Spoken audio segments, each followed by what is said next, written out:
Can you imagine, dude? My name is Stefan Baumann, and I want to welcome you to my office studio, a little smaller studio. This is where I complete a lot of my paintings while I do my coaching. And today we're going to look at a video that I did for my book club, which is to varnish or not to varnish. That is the question. And the reason why I present it that way is because we ask ourselves, do we always want to varnish a painting? Or is it not a good idea anymore? So if you want to know if it's a good idea to varnish, watch this video. I'll see you on the other side. Is the book club my favorite time of the month where we get to discuss everything about this Bible, this book. This is the Bible that artists are talking about, saying that if you don't have this book, you don't have the secrets to painting. And this is not only just about this book, it's about using this stuff in your paintings in your studio. So welcome, I'm Stefan Baumann, and we have new people because people keep on buying the book and coming into our book club. Today we're going to have an exciting meeting. We may discuss a little bit about marketing. We may discuss a little bit about painting. Primarily, we'll get a chance to look at some of the stuff in the book and cover some of the chapters. And we will also look at your own paintings. Some of them are homework assignments. Some of them are just paintings that people want to get a second opinion. Now, should we or should we not varnish? That is the question. Why do we varnish in the first place? Well, varnishing a painting is not necessary, especially nowadays. In the past, artists would varnish their paintings because they had coal burning fireplaces. A lot of them smoked. They cooked in coal inside the houses, and things were covered with soot. It was recommended that you varnish your paintings to protect the painting itself. That is one of the reasons why we do it. It also provides a nice sheen to your painting and a more finished look. I mean, after all, if you're going to buy a car, you want it nice and bright and shiny. And there's a lot of questions whether or not you should have a finish that is shiny. It's hard to get it photographed.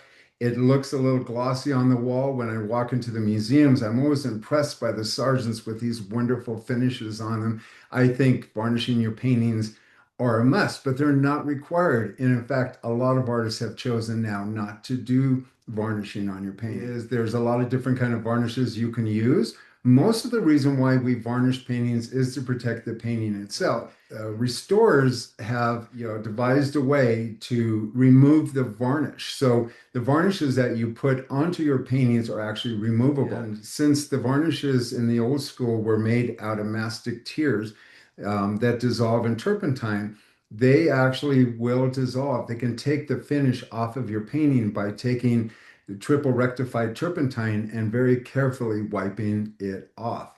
And that's way when they wipe that off, you see that in Antiques Roadshow, they say, oh, this painting needs a cleaning. That's basically what they do, is they take off the old varnish and they put new. Now, the problem is those artists that do like to put glazes on their paintings, oftentimes when you go and clean your painting with triple rectified turpentine, you do take a chance on cleaning off layers of paint on your, on the glazes.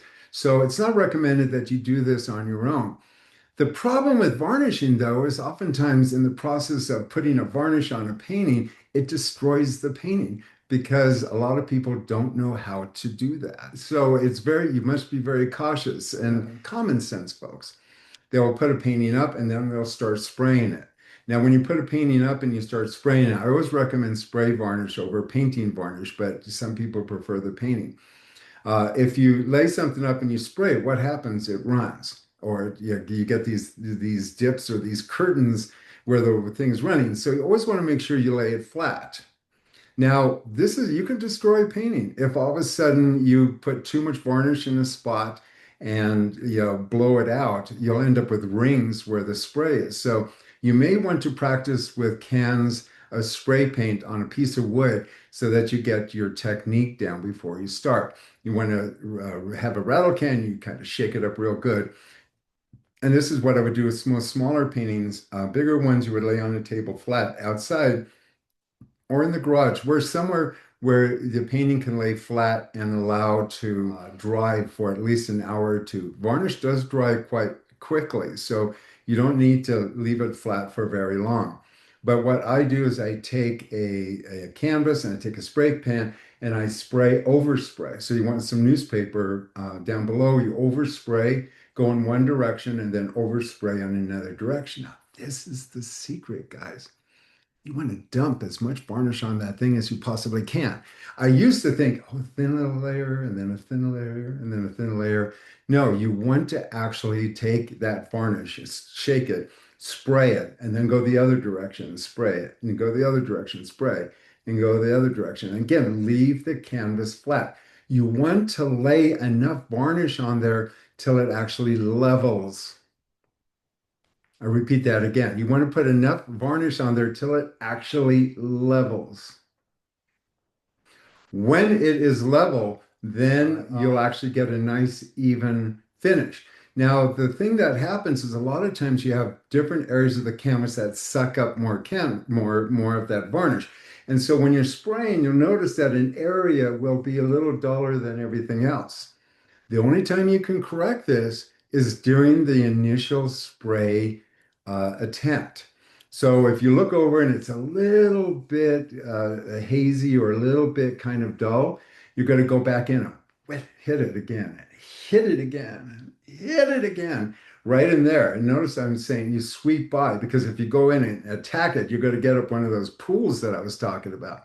So you kind of hit it one direction, hit it another direction, hit it another direction, and until that spot levels out with everything else. That is the only way that you're actually going to have a good, beautiful varnish on a finished painting. A couple of hours, you could set it up. Of course, you want to make sure that your wife isn't backing up the car and running over your painting, or decide to put it on top of the car and then your wife decides that she's going to go shopping and off it goes into the neighborhood. Nor do you want to make sure that you're not in a place where you have a heater running where a lot of lint or bugs or anything get on top of it, because for the next hour or two, it is susceptible for bugs. If there are bugs that land on it, wait till it's dry and then kind of brush it off. So wait about a day or two. It should take about a day or two for the varnish to total set.